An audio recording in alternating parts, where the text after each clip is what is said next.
Rain fell in thin, dusty streams over the cracked lands of New Hope Colony. The market square was half empty, and those who had come were there for one reason: to gawk, jeer, and trade. Levi Calhoun wiped the sweat from his neck and squinted at the auction stand. Under the rickety canopy stood a row of beings, half-starved, trembling. Refugees, captured survivors from the orbital war between the Dominion and the Zarin Confederacy. To most colonists, they were just scrap life. Something to mock, to fear, or to use. Levi's boots sank slightly into the mud as he walked closer. He wasn't there to buy anyone. He was a farmer, a simple man scraping life from soil that barely grew corn. But when his eyes fell on the last figure in the row, something in him stopped breathing. She was smaller than the others, her shoulders trembling under a coarse gray blanket. Her skin shimmered faintly under the rain, a soft lavender hue marred with bruises and grime. Her hair, or what might have been hair, was a pale, silken membrane, tangled and torn. The auctioneer pinched his nose and waved a hand. "Last one, folks. Smells worse than a dead sandcat. Some kind of Zarin hybrid, I think. Can't even talk proper. Startin' at 5 credits. The crowd laughed. Levi's hands clenched. The way they looked at her, like she wasn't even alive, made his stomach twist. The alien girl shivered, glancing up only once. Her eyes were wide, glassy orbs of amber and gold, full of fear. When no one bid, the auctioneer sighed. "No one? Fine, off to the pits." "I'll take her," Levi said quietly. Heads turned. The laughter started almost immediately. "Levi, you gone soft," one man chuckled. "Gonna raise her to plow your fields or warm your bed?" Levi ignored them, walking forward and handing over his last 30 credits. The auctioneer shrugged, half amused, half disgusted. "She's all yours, farmer boy. Don't say I didn't warn you." The road home was long. The girl barely spoke, only making small, breathy sounds that didn't match any language Levi knew. Her scent was sharp, like wet metal and forest rot, but beneath it lingered something strangely floral. He led her into the farmhouse, an old timber structure surrounded by yellow fields. "You can stay in here," he said, opening the small guest room. "There's water in that basin. You're safe now." She didn't answer, just stared at him with those bright eyes. Levi turned to leave when she suddenly knelt, pressing her forehead to the floor. The movement startled him. "No, don't do that. Stand up," he said gently. "You don't owe me anything." She blinked, confusion flickering across her face. Slowly, she rose. That night, as rain pounded the roof, Levi heard faint sounds from her room. Not crying, something like humming. A low, melodic vibration that filled the house with a haunting calm. It was the first time the farm had felt alive in years. Over the next days, they fell into a quiet rhythm. Levi worked the fields, fixing irrigation lines and feeding the plowbots. The alien girl, he started calling her Sarah after she pointed at herself and said something that sounded like "Ashare," followed him silently, learning how to handle tools, how to sow seed. She was clumsy at first, terrified of loud machinery and sudden noises. But she learned quickly. And when she smiled, rarely but genuinely, it changed something in Levi's chest. The neighbors still laughed. They came by sometimes pretending to check on him, but really just to whisper and point. "You sure she's not poisonous, Levi?" one man joked. "Heard they leak acid when they get upset." Levi just shrugged. "If she does, I'll let you know."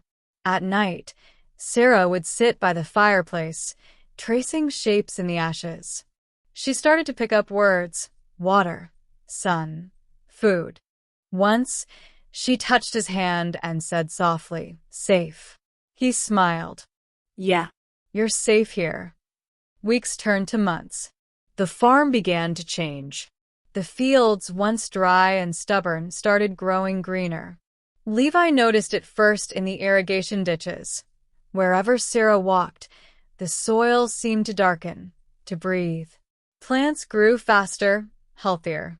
One evening, as the sun dipped over the horizon, he saw her standing in the field barefoot, her lavender skin glowing faintly, her hands raised.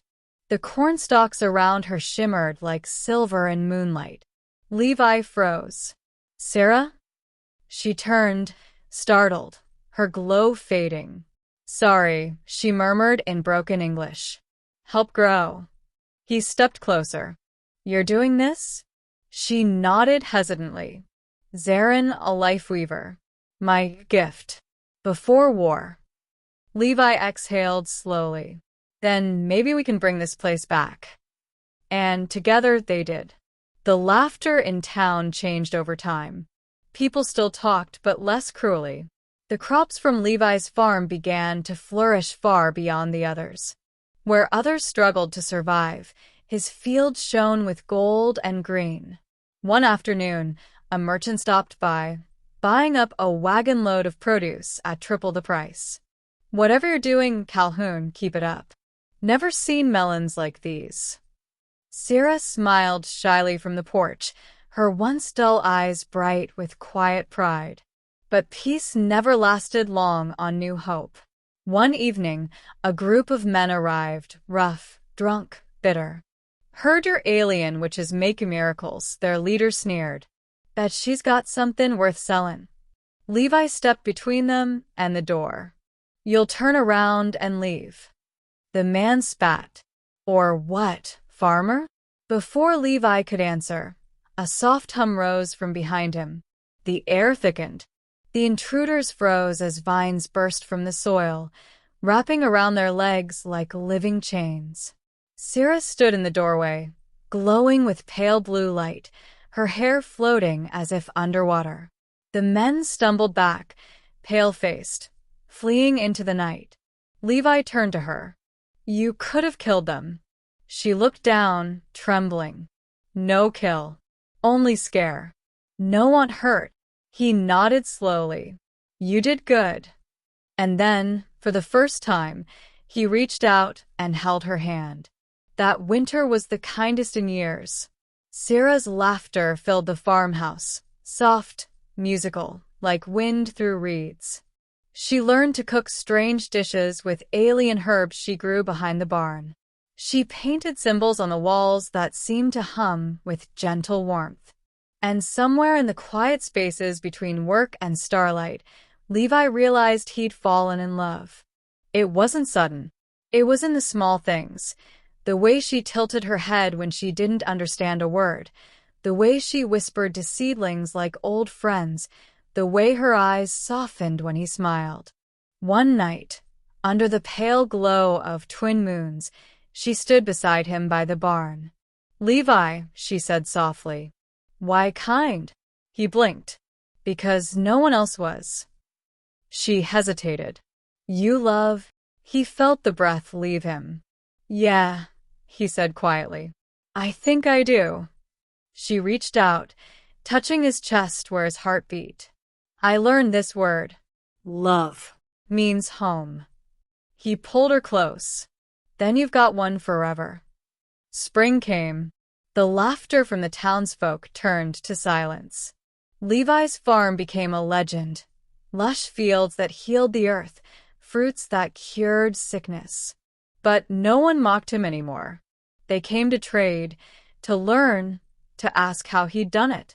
He'd just smile and point to Sarah, who now walked among them unafraid, her lavender skin clean and radiant. Children followed her, giggling as she made tiny blossoms appear from her palms. The same men who once jeered now tipped their hats in quiet respect. One evening, as the sun set behind the golden hills, Levi sat on the porch with Sarah. Fireflies flickered around them, the scent of earth and blossoms filling the air. "They don't laugh anymore," she said softly. "No," he murmured. "They finally see what I saw." She leaned against his shoulder, her warmth steady. "And what did you see?" He smiled. "Not a smelly, ugly alien girl. I saw someone who made this dying world bloom again." She looked up at him, eyes glistening. Then love changed everything. Levi brushed a stray lock of silken hair from her face and kissed her forehead. "It sure did." And as night fell over the reborn fields of New Hope, the farmer and the alien girl sat together, two hearts that had once been broken, now beating in perfect harmony under the stars.